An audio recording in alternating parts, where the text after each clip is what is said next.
देखिए, बहुत इंटरेस्टिंग बात है। मैं हिस्ट्री की बात अकबर, बाबर और अशोक और उसकी बात नहीं कर रहा हूं, वो तो बहुत छोटा हिस्सा है। आप किस लेवल पर चीजों को देख रहे हैं वो भी तो एक सवाल है ना। पूरे ब्रह्मांड के इतिहास को सोच के देखिए। ब्रह्मांड यानी ये पूरा जो कॉस्मोस है, पूरा संसार है, पृथ्वी नहीं, सारी आकाश गंगाएं मिलाकर जो है पूरा उसे बोलते हैं ब्रह्मांड, सृष्टि उसे बोलते हैं। वो पूरी दुनिया। अब ये भी सवाल है, दुनिया कैसे बनी? इसका सबसे आसान जवाब धर्मों ने दिया, भगवान ने बनाई, बात खत्म। ये आत्मा, भगवान, पुनर्जन्म, ये जो चीजें हैं ये बहुत आसान उत्तर हैं बहुत मुश्किल चीजों के। कुछ मामले में सही भी हो सकते हैं, किसी मामले में प्रश्न खड़े हो सकते हैं। और फिर गाने भी लिख देते हैं, दुनिया बनाने वाले क्या तेरे मन में समाई, काहे को दुनिया बनाई। अभी यही नहीं पता बनाई किसने, और वो सवाल पूछने में लगे हुए हैं, काहे को बनाई, क्यों बनाई। वो सब सवाल जवाब चल रहे हैं। जो हिस्ट्री है अभी दुनिया की, अगर अगर वैज्ञानिकों की बातों का साक्ष्य मानूं, ऐसा माना जाता है कि लगभग 450 करोड़ साल पहले इस संसार का अस्तित्व शुरू हुआ। 450 करोड़ बोल रहा हूं मैं, 450 साल नहीं बोल रहा हूं। 450 करोड़ साल पहले, 4.5 बिलियन ईयर्स एगो। अगर आपको बहुत आत्मविश्वास हो, बहुत घमंड रहता हो अपने ऊपर, थोड़ी देर में ठीक हो जाएगा। बस ये समझ लीजिए कि इस पूरे संसार में हमारी हैसियत क्या है। 450 करोड़ साल पहले ये संसार बना, ऐसा मानते हैं बिग बैंग वाले, मानते हैं, या जो स्टडीज होती हैं उसके बेस पे अनुमान लगाते हैं कि प्रोसेस कब शुरू हुआ। तो आजकल का जो अनुमान है 450 करोड़ साल पहले का है। हो सकता है थोड़ा बहुत वो कल को एडजस्ट हो जाए, लेकिन अभी के हिसाब से 450 करोड़ साल ही मान लिया जाता है उसको, तो हम उतना ही मान के चलते हैं। ठीक है, तो ये हो गया, संसार बन गया। यानी जिस संसार में आपने आंखें खोली हैं, दुनिया बनाने वाले क्या तेरे मन में समाई, ये 450 करोड़ साल पहले की बात चल रही है। उस संसार में कोई जीवन नहीं था, लाइफ नहीं थी, पौधा भी नहीं था, कुछ भी नहीं था। आजकल की जो धारणा है उसके हिसाब से 370 करोड़ साल पहले, आज से, पहली बार लाइफ यानी कि जीवन देखा गया। देखा गया मतलब जो स्टडीज हैं उससे लगता है कि उसके आसपास लाइफ पहली बार आई होगी। अब ये लाइफ कैसे आई, क्या उस समय कोई आत्मा पहली बार आई, या चेतना आई, क्या आया, वो सब रिसर्च की बातें हैं। लेकिन पहली लाइफ, और पहली लाइफ सीधी सी बात है मनुष्य तो नहीं था, है ना। इवोल्यूशन की थियरी में आजकल लोगों का विश्वास ज्यादा है। एक विचार दर्शन में क्रिएशनिज्म, जिसका मतलब है कि इस दुनिया को क्रिएट किया ईश्वर ने। एक है इवोल्यूशनिज्म, कि ये दुनिया विकसित होते होते अपने आप ऐसी हुई, जो डार्विन जैसे लोग कहते हैं। एक बीच का रास्ता भी होता है कि शायद ईश्वर ने एक बेसिक स्ट्रक्चर बनाया और उसके बाद इवोल्यूशन से दुनिया ऐसी हो गई। इनमें से क्या सच है समय के साथ पता लगेगा, लेकिन ये आजकल सब लोग मानते हैं कि बेसिक स्ट्रक्चर जैसा भी था उसके बाद इवोल्यूशन से ही दुनिया आगे बढ़ती गई। हम सब भी उसी प्रोसेस में आए। 370 करोड़ साल पहले से चीजें बननी शुरू हुई, लाइफ, स्पीशीज बनती गई, बनती गई, बनती गई। और ऐसा माना जाता है कि अगर टोटल स्पीशीज इस संसार में देखें तो उनकी संख्या 1 ट्रिलियन के आसपास हो सकती है। 1 ट्रिलियन समझते हैं क्या होता है?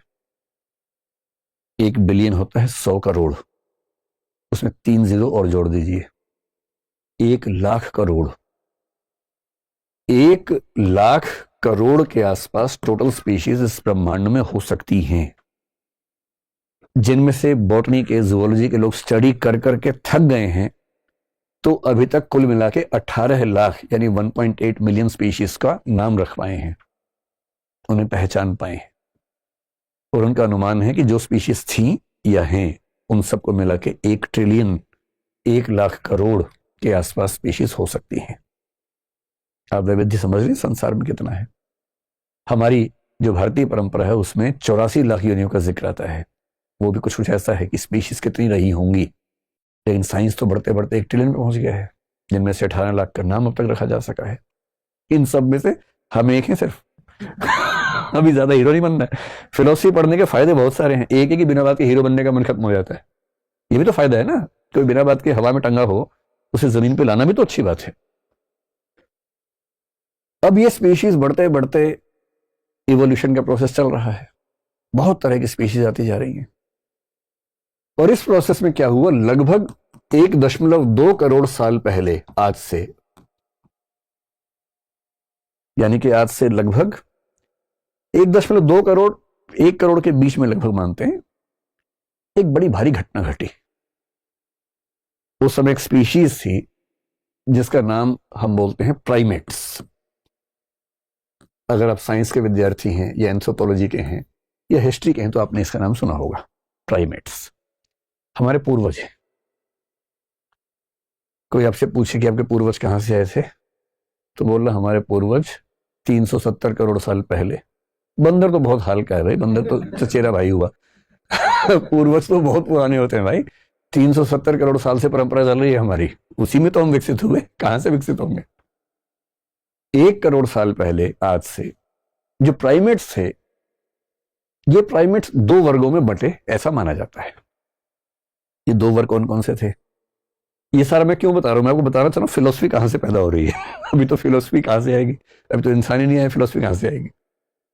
और मनुष्य सभ्यता के अगर मैं मान लूं कि 1 करोड़ साल हो गए या कम से कम 25 लाख साल या 3 लाख साल तो मरी हालत में हो ही चुके हम लोगों को, और 3 लाख साल में पूरी फिलोसफी ले दे के 3000 साल में है, 3-4 हजार साल में। हमारी मनुष्य सभ्यता के 3 लाख साल के शुरुआती 2,99,000 या कम से कम 94,000-95,000 साल तक ना फिलोसफी है ना साइंस है। क्यों नहीं है, ये पता रहेगा तो पैर टिके रहेंगे जमीन पर। प्राइमेट्स में से एक रास्ता वो हुआ जिस पर आगे चलकर जो ग्रेट एप्स हैं, और ग्रेट एप्स का मतलब है चिंपांजी जैसे होता है, उस तरह के जो जीव है जो मनुष्य के काफी नजदीकी जीव माने जाते हैं लेकिन पेड़ पे रहते हैं, 4 पैर पे चलते हैं, वो ग्रेट एप्स हैं जो प्राइमेट से एक तरफ निकल गए। गुरिल्ला का नाम सुना होगा आपने, ओरांगुटान का नाम सुना होगा, ये सब उस ग्रुप के लोग हैं। ये हमारे समझ लीजिए कि फूफा मौसा टाइप समझ लीजिए, कुछ दूर के वो हैं। कभी जाए चिड़ियाघर तो उनको फूफा जी बोले प्रणाम करना है, ऐसे पत्थर नहीं मारना है, वो फूफा जी है दूर के रिश्ते में। जो दूसरी परंपरा थी, इस परंपरा में क्या हुआ कि ये जो स्पीशीज थी ये धीरे धीरे पेड़ों से उतरकर जमीन पे आ गई, 4 पैर से 2 पैर पे आ गई। इसको बाइपेडलिज्म बोलते हैं। 2 पैर वाले जीव पहली बार दुनिया में हुए, 2 पैर। मनुष्य के इतिहास का सबसे बड़ा टर्निंग पॉइंट है 2 हाथ का फ्री हो जाना। 4 से चल रहे थे, अब 2 फ्री हो गए, अब क्या करें। इन 2 हाथों ने पूरी कल्चर, पूरी इंडस्ट्री, पूरी सिविलाइजेशन खड़ी कर दी। ये 2 हाथ ना होते तो चल ही रहे होते इससे हम अभी भी। सबसे बड़ा टर्निंग पॉइंट है हमारा 4 से 2 पैर पे आ जाना। जब 2 पैर पे आ गए तो ये सीधे खड़े हुए, इनको दूर तक दिखने लगा, दूर तक घास दिखने लगी, दूर तक पेड़ दिखने लगे, कहां खा सकते हैं, डेवलप होने लगे। भागने में अच्छे नहीं थे, इनको हराना बहुत आसान था। जो बाकी स्पीशीज थी इनका शिकार आराम से करती थी, तो एक समय के बाद झुंड में भी रहने लगे। लेकिन सबसे जो बड़ी बात हुई, इनके ब्रेन का डेवलपमेंट होना शुरू हुआ, इनका ब्रेन का साइज बड़ा होने लगा।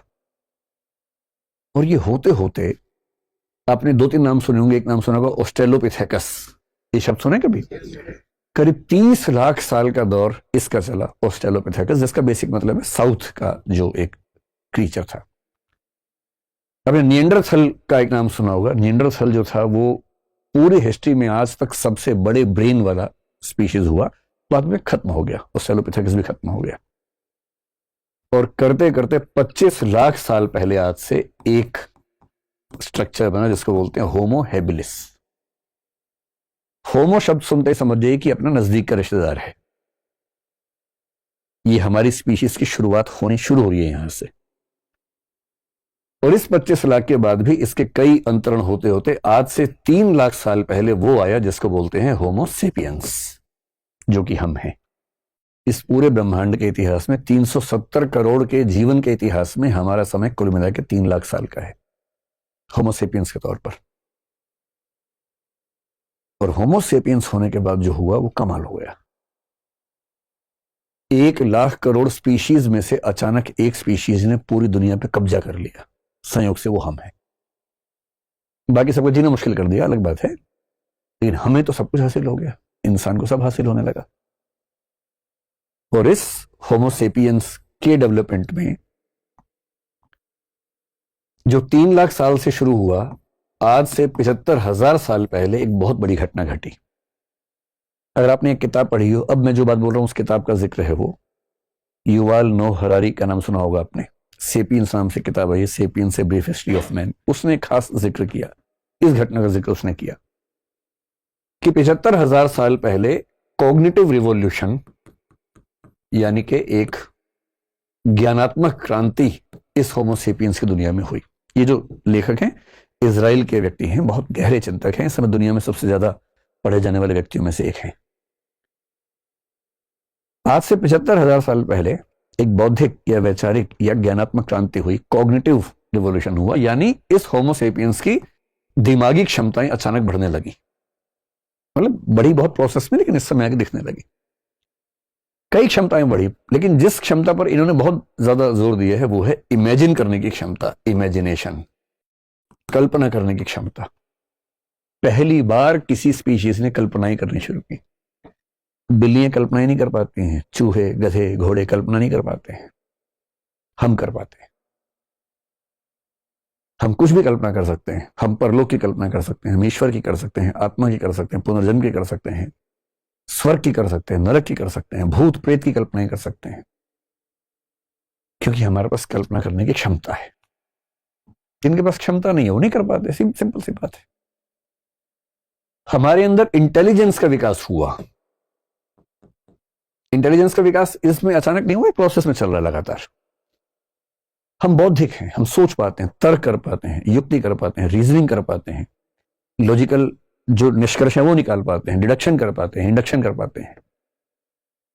तीसरी बात यह है कि हमारी मेमोरी, आप एनिमल्स को देखेंगे उनके पास मेमोरी बहुत कम होती है, नहीं के बराबर होती है। कुछ हुआ उन्हें थोड़ी देर याद रहेगा, फिर भूल जाएंगे, 4 दिन बाद तो नहीं याद रहेगा।